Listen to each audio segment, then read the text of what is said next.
Estamos aqui com o nosso convidado de hoje no canal Africanidades Conectadas. Nós temos a honra de conversar com o professor doutor Luiz Domingos do Nascimento Neto. Nas redes sociais se apresenta como Lula Domingos, né? Ele é graduado em História pela Universidade Federal Rural de Pernambuco, mestre em História pela Universidade Federal de Pernambuco e doutor em História também pela Universidade Federal de Pernambuco. Quero dizer que eu tive a grata satisfação de ser o orientador do Luiz e que ele foi o meu primeiro orientando a defender a tese de doutorado, né? Então, eu fiquei muito satisfeito com o trabalho dele. Ele me escolheu como orientador do mestrado e do doutorado, e eu aceitei o convite e aprendi muito com ele, né? Ele trabalhou sobre músicos no período imperial, depois ele pode falar um pouquinho sobre isso. Mas hoje, a ênfase da nossa conversa é um pouco das africanidades da América Espanhola. Porque o Luiz, agora recentemente, esteve na Colômbia, andou pelos quilombos, pelas comunidades quilombolas da região da Colômbia, e como nós, aqui no Brasil, a nossa história aborda muito pouco a presença africana e afrodescendente na América Espanhola, eu convidei o Luiz para conversar com a gente, para que nós possamos conhecer um pouco que estão tão próximas da gente e nós desconhecemos. Nós sabemos muito pouco da presença, né, dos africanos e seus descendentes aqui no Caribe, aqui na América Espanhola, na América do Norte. Então, é uma oportunidade da gente aprender um pouquinho mais com essa experiência vivida pelo Luiz nessa viagem, mas também ele é pesquisador da temática, né, de africanidades. Ele é professor atualmente no Instituto Federal de Alagoas, né, no campo Coruripe, né? Ele é coordenador do Núcleo de Estudos Afro-Brasileiros e Indígena da IFAO e membro do Núcleo de Estudos de Pesquisa sobre Diversidade e Educação do Sertão Alagoano. Luiz, então eu vou passar a palavra a você de antemão. Já agradeço imensamente a sua disponibilidade, né? Que eu sei que hoje, segunda-feira, é o teu dia de atividades no Instituto e você reservou esse tempo para estar com a gente. Muito obrigado e a palavra é sua. Bem, boa noite a todas, todos e todes, né?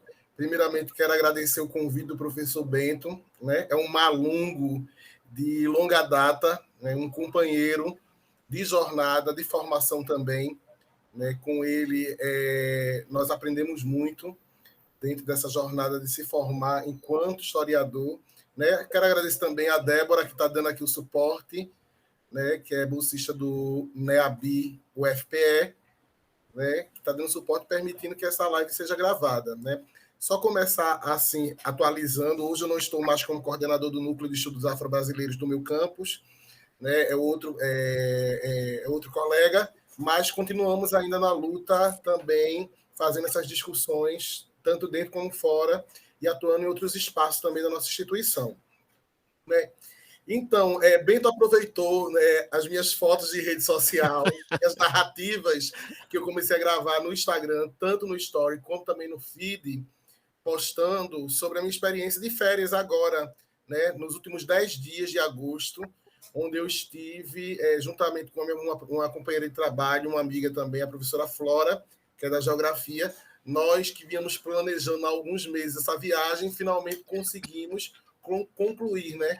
Então, ficamos cerca de 10 dias na Colômbia, sendo que 5 em Cartagena das Índias, no litoral do Caribe, e outros 5 dias na capital do país, em Bogotá, né? Então, assim, aconselho, oriento, indico muito quem tiver a oportunidade de se organizar, porque vai perceber toda uma riqueza né, cultural e uma similaridade muito grande do país como um todo com o Brasil, né? Mesmo salvo as proporções territoriais, a Colômbia é menor territorialmente, mas está falando de um país que tem uma costa virada para o Atlântico, outra costa virada para o Pacífico, que tem uma região andina e que também tem uma região amazônica, né? E ainda existe uma multiplicidade muito grande étnica presente, tanto das questões afro como também indígena.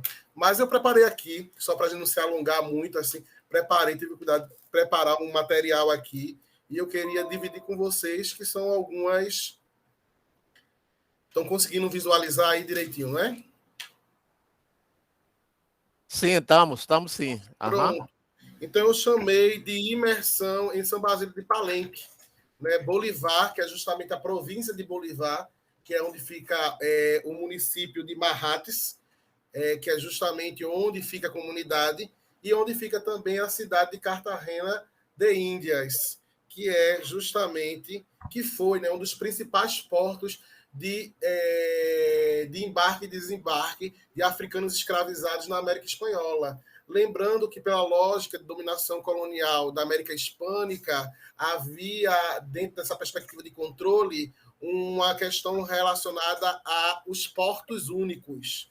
Então, durante grande parte da dominação espanhola, os produtos só poderiam entrar e sair na América Espanhola através de 4 portos específicos, que era o Porto de Veracruz, no México, o Porto de Havana, na atual Cuba, o Porto de Porto Belo, que fica hoje, né, onde está o Panamá, ali no Istmo da América Central, e o Porto de Cartagena de Índias, que fica na Colômbia. Então, a gente tem justamente uma região que desde cedo manteve contato com esse mundo que está do outro lado do Atlântico.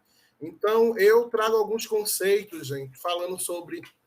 Eu me preocupei em não estudar, fazer uma referência de autores que tratam sobre a questão da heterogeneidade, né, das populações africanas que chegam no Novo Mundo e como também como se constrói essa nomenclatura, né, cimarrone, que é justamente o negro que vive na montanha, né, o negro fugido, né, que subverte a ordem senhorial.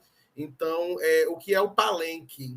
Né? O que seria o palenque? O palenque são as paliçadas. Então, esse tipo de construção, né, que é uma experiência compartilhada em todos os lugares onde houve a presença negra e onde houve esse choque entre colonizadores, né, e os autóctones, africanos ou africanos transmigrados forçadamente aqui para o Novo Mundo. Então, onde houve essa experiência, houve as paliçadas, assim como houve em Palmares, né? Muitos mocambos eram constituídos não só por habitações, mas também por paliçadas feitas, né, de madeira, né, com armadilhas. Então, palenque é essa referência à paliçada que protegia esses espaços de resistência, né? Então, o que acontece? Assim como no Brasil, e segundo o historiador Hermes Tovar, você vai ter várias formas de resistir, né? Uma delas, inclusive, é denunciar os maus tratos às autoridades constituídas. Então, haviam leis específicas, né, na América Espanhola de controle, inclusive, sobre a ação, né, dos senhores.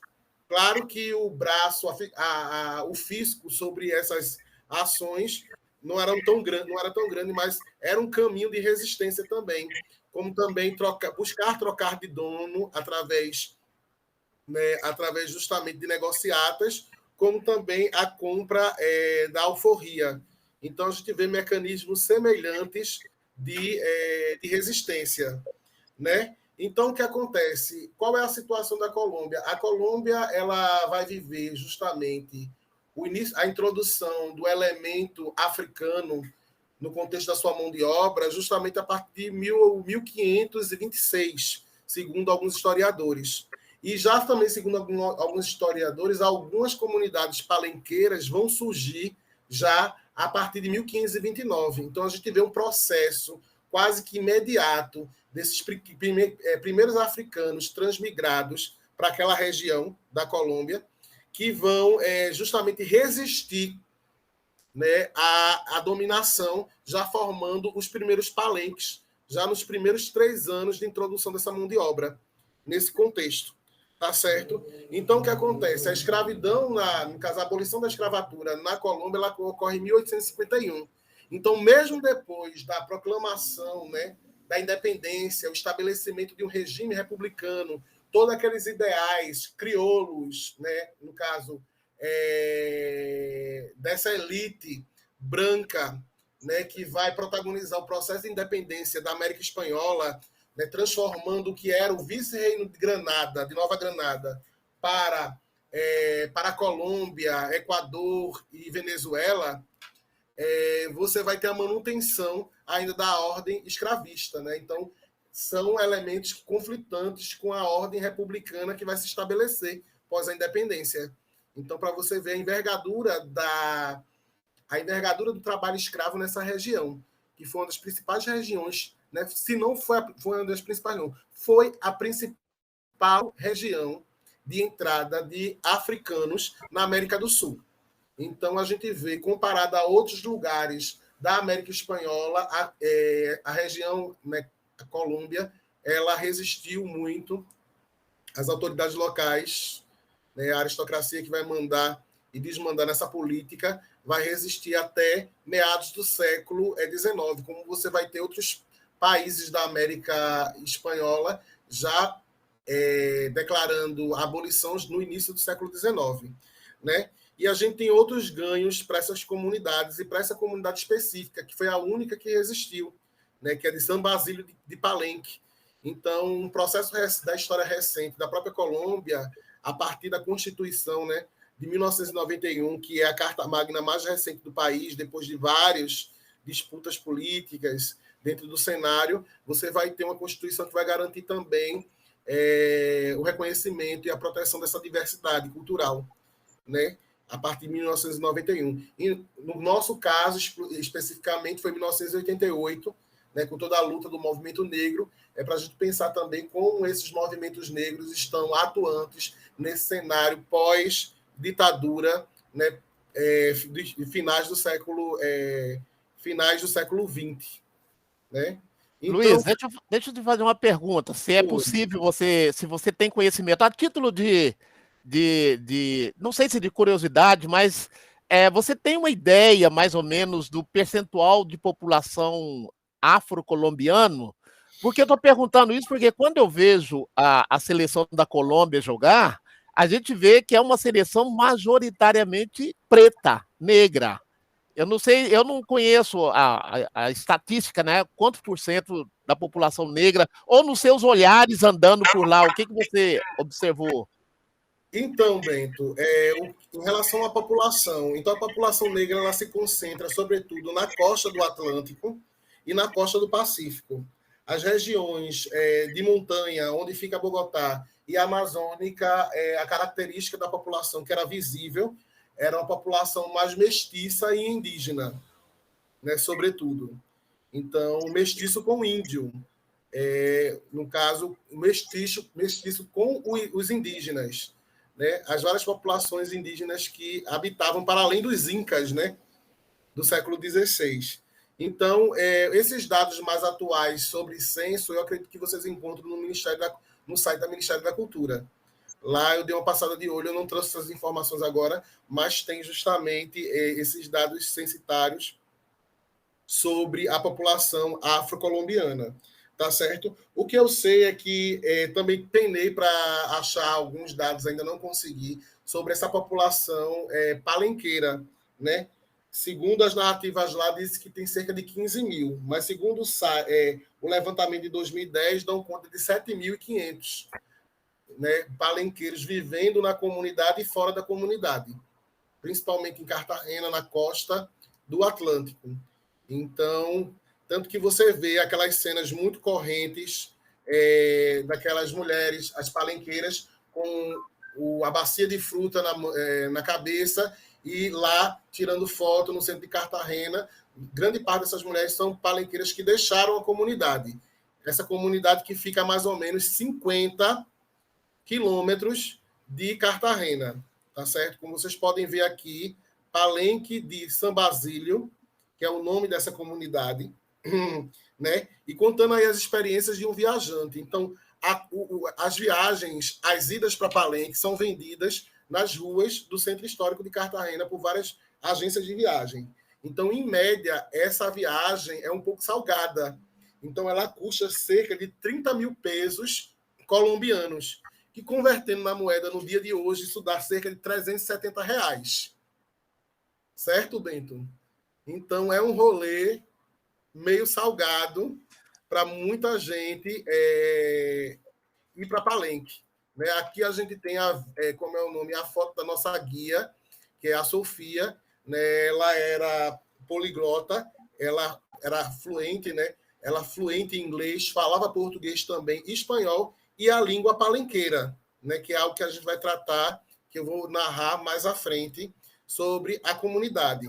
Então, aqui é a praça principal, né, de São Basílio de Palenque. Então, depois de mais ou menos de 1h30 de estrada, nós chegamos aí à comunidade, como vocês podem ver, tá certo? Na parte central da praça, onde nós fomos acolhidos, né, pelo pessoal da comunidade. Temos a igreja dedicada a São Basílio, né? Dentro da igreja também tem uma imagem de Nossa Senhora de Guadalupe. Então, um fato interessante que me fez lembrar o filme Bacurau foi que o nosso guia falou que raramente haviam missas como é o nome? Nessa capela, nessa igreja. A igreja era muito mais figurativa do que realmente, que grande parte das pessoas estavam voltadas para práticas religiosas ancestrais, mas ele não quis dar muito detalhe. Logo menos eu vou falar sobre isso, né? A gente, como a curiosidade de historiador, a gente acaba tentando esse diálogo, mas não foi tão fácil assim. Não conseguimos muita informação. Mas aqui é a Praça Central e aqui é o monumento justamente a Benco Biorro, que é essa figura histórica e também lendária, que seria o fundador da comunidade, né, por volta de 1599, 1600, né, que conseguiu uma paz com o governo espanhol por volta de 1613, mas logo em seguida, por volta de 1621, ele foi aprisionado e foi esquartejado. Né? E assim como Acho que você precisa passar, Luiz. Tá ainda a foto ainda está na guia, está no guia. Você está na primeira foto ainda, você não passou do monumento. Não, aqui já foi, deixa eu ver. Tá na primeira do mapa e da guia. Aqui foi da praça? Não passou a praça, não. Está no primeiro ainda. Então, deixa eu ver se eu sair aqui. Agora passou. Agora está aqui o símbolo, Pronto. né? É porque quando eu amplio, porque tem animação, aí quando eu amplio, sai. Uhum. Então, o que acontece? Aí existe esse monumento aí na praça. Então, segundo as narrativas, não conta que esse Bencos Biorro, que seria justamente o fundador mítico da comunidade, ele seria... a grafia do nome dele aparece o associando ao sobrenome Bijagô, né? E foi através justamente disso que se associou a procedência dessa figura justamente da região da Guiné, né? O arquipélago dos Bijagôs, que são justamente onde até hoje existe esse sobrenome, né? Inclusive tem um amigo nosso comum, Wagner Bijagô, possivelmente esse Benco Biorro foi um dos ancestrais dele, né? Então, o que acontece? Da mesma forma que acontece com outras figuras lendárias de comunidades, né, de quilombos históricos, né, o termo Benco Biorro ele vai ser recorrente na história do Palenque. Então, parece que, assim como acontece com o Malunguinho, outros líderes dessa comunidade também vão ser chamados pelas autoridades locais por esse termo, por esse nome. Isso segundo a narrativa do nosso guia, o Jari, né, o Jari, né, que foi um guia. Porque quando nós chegamos lá, um curioso, Bento, nós chegamos lá, contratamos o serviço de visita até o Palenque, e né, uma coisa que a gente não deixou de perceber, que assim, nós fomos num carro cheio de afro-americanos, né? E chegando lá, o grupo de afro-americanos ficou com a Sofia e nós ficamos com a Jari, tá certo? Uma coisa que eu não queria deixar de comentar sobre uma situação desconfortável que nós tivemos dentro da uma pulseira benzida, assim, para que, segundo a promessa, traria proteção, né? E é isso, é pela força da fé, tá certo? Então, a gente Aí teve esse momento você falou da proteção, eu pensei logo nos mandingas, né? Quem não pode com mandinga não carrega patuá. Patuá para fechar o corpo, né? Isso é muito, Então, muito Bento, conhecido. eu cheguei assim, bem rasteiro, perguntando ao Jari sobre a questão das religiões tradicionais. Ele falou que havia culto assim, aos orixás. Aí o que me chamou a atenção foi justamente isso, né? Porque é uma comunidade que tem um idioma crioulo por base do quibundo, da região da África Centro-Ocidental, né? Há muitas referências a essa identidade étnica no nome de palavras, de locais, né? A própria história, mas você já vai ter uma segunda onda ou terceira onda de influência cultural africana, né? Porque ele disse que havia os cultos ao Oxum, Iemanjá, Oxalá, né? Mas ele também não quis entrar em detalhes. O que ele entrou em detalhes foi sobre a cerimônia de enterramento das pessoas, que assim como na África, né, e como nas religiões de matriz africana também, você tem dias e dias de celebração. Então, segundo ele, são 9 dias de festas, né, em torno do corpo do, como é o nome, do defunto, né, que representa os 9 meses da sua gestação. E existe uma cerimônia específica que é feita antes do enterramento, onde um cortejo vai fazendo o caminho do morto dentro da comunidade, onde vão cantando falas e dizendo falando sobre as últimas pisadas desse morto naquele espaço. Né? Eu só não me recordo se isso é feito conduzindo o corpo ou não, né? Mas existe toda essa situação e é uma cerimônia muito protagonizada pelas mulheres. Então, desde o preparo de comidas até as celebrações, os cânticos e as danças.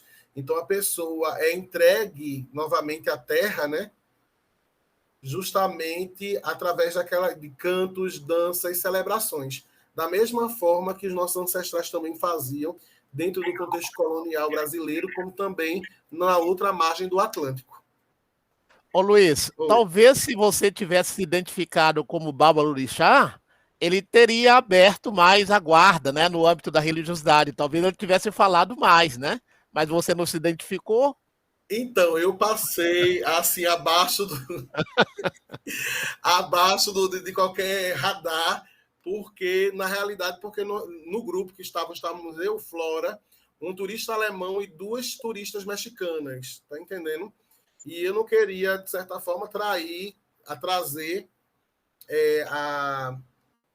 essa visibilidade. E eu também respeitei, Bento. A gente vai muito nessa perspectiva de que terra alheia pisa no chão devagar, né?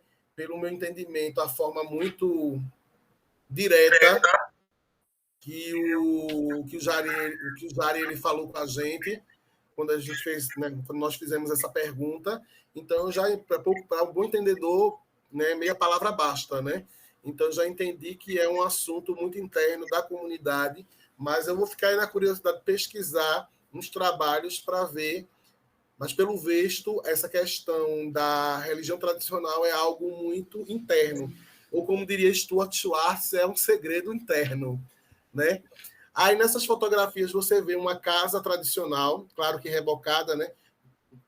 Utilizando as tecnologias que você vai encontrar também na África Centro-Ocidental, que o Robert Slane já vai falar, né, numa flor na senzala uma flor, né, com a utilização dessas tecnologias que vão permitir justamente a inversão térmica, porque é uma região que faz muito calor dentro. É muito abafado, né? Essa região como um todo é muito abafado.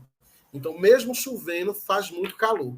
Então, a utilização do esterco, do barro, da madeira local, da palha, que dá essa sensação térmica diferenciada. É lamentável que poucas casas ainda, existem poucas casas aí nesse modelo tradicional, palenqueiro, né? A modernidade já tem chegado. Então, aqui eu estou trazendo aqui o fundo de uma casa também, onde estamos pilando, né? No caso, no vídeo, junto com esse guia local, que já é um jovem, ele me mostrando como era o processo de pilar o milho, justamente para a produção de alimentos, sobretudo arepas, né, e pantacones, que é uma coisa que faz parte da alimentação colombiana como um todo, principalmente no Caribe. E aqui nós temos o famoso peixe de coco, né? Na realidade, é o peixe de coco e a água de bacia. A água de bacia é caldo de cana, viu? Então, você tem o arroz, o peixe de coco, a arepa, o abacate com verdura. Então, esse foi o nosso almoço que vinha já dentro do pacote da viagem, né? Aí mais algumas fotos que são bastante simbólicas. A presença feminina, ela é indiscutível e ela é muito forte dentro da comunidade, né? Aqui a gente vê que uma foto que me fez pensar um pouco sobre essa questão do luto, porque as mulheres viúvas, né? As viúvas, no seu período de luto, elas vestem esse tipo de roupa, que é um vestido ou um conjunto que não é só negro, é preto e branco.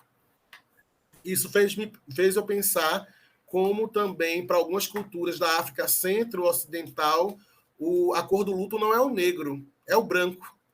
Então, isso me fez pensar. E para nós que somos do candomblé também, né? Então, o branco como essa cor do luto.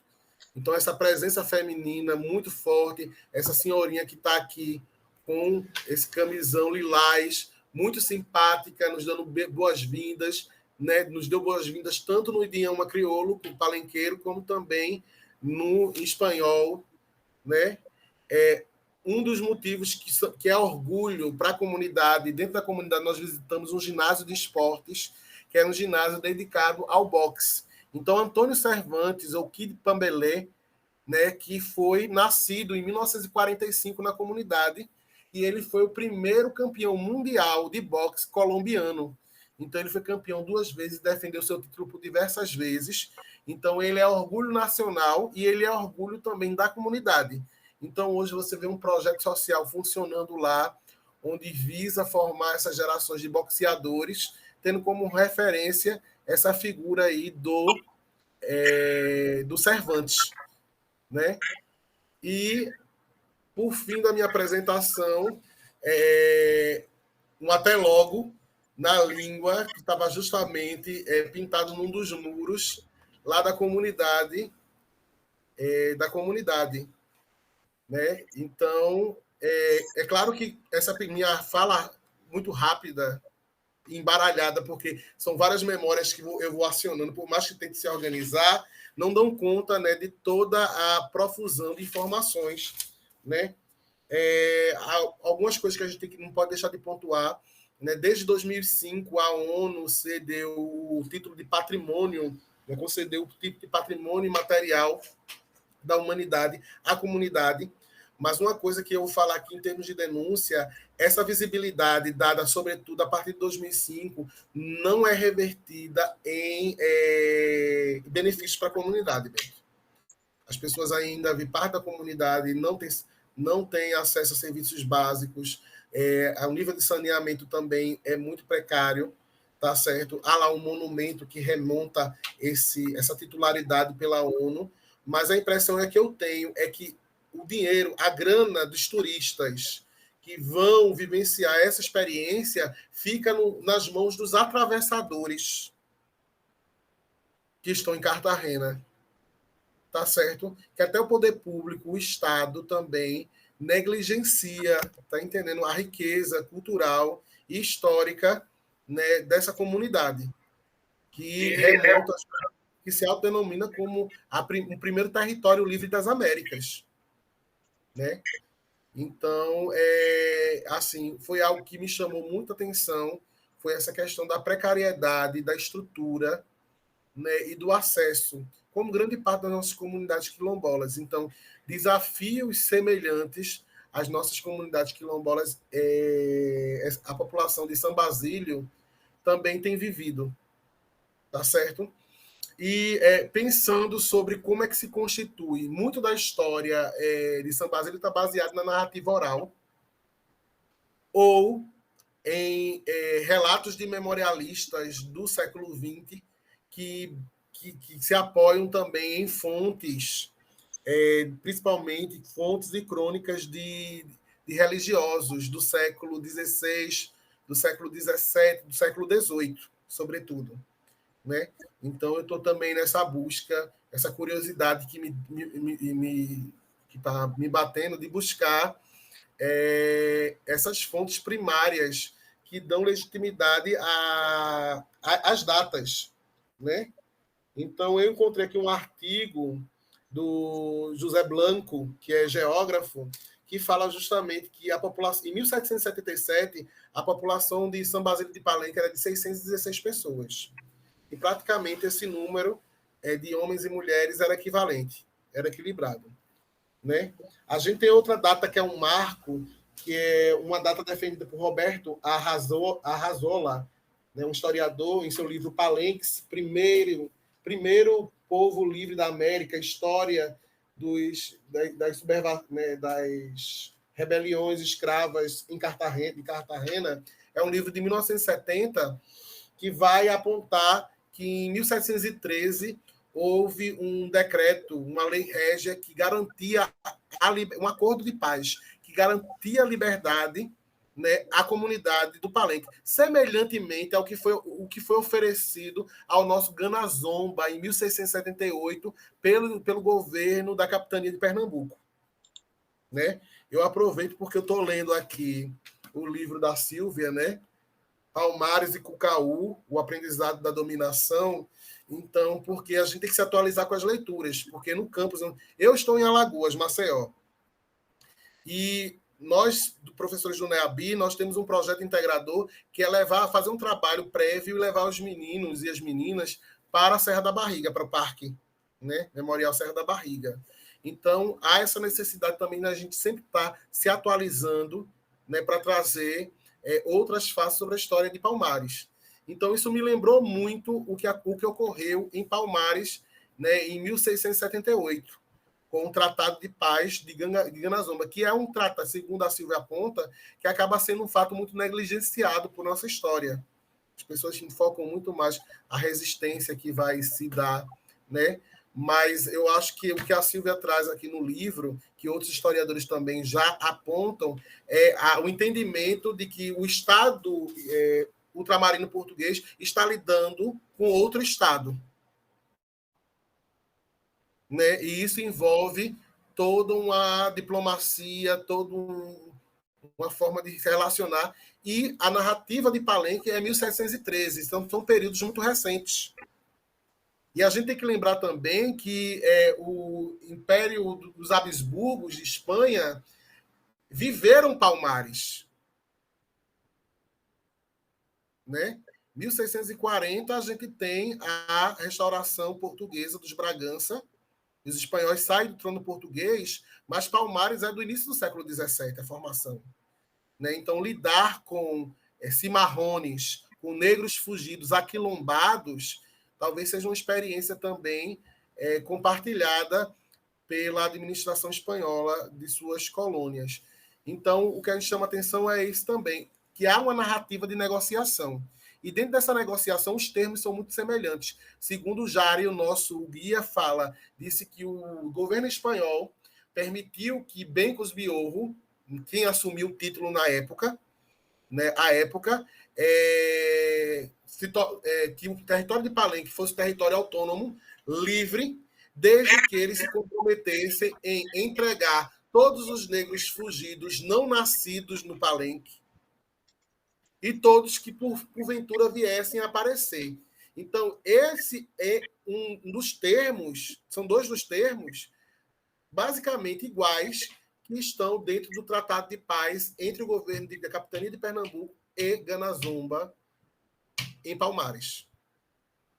Então, Luiz, essa tua explanação me faz lembrar também que essas negociações dos africanos na condição de escravizados ou na condição de livres do continente africano nos remete à rainha Nzinga, né, de Angola, nos remete ao rei do Congo. Então, eles trouxeram, né, para a diáspora essa capacidade de negociação, que muitas vezes, como você muito bem disse, não é visibilizado na história tradicional. E outra coisa que me chamou a atenção na tua explanação, belíssima explanação, dicas de passagem, essas tecnologias que eles trouxeram para o novo mundo, né, para a diáspora, na construção da casa, por exemplo, como você diz aí, né, por conta do calor, essa forma de construção, que infelizmente a tal da modernidade está, né, tá obstaculando. E essa semana ainda eu conversei com meus seguidores, com meus ouvintes, assinantes, simpatizantes, sobre justamente as tecnologias africanas transmigradas para a diáspora, né?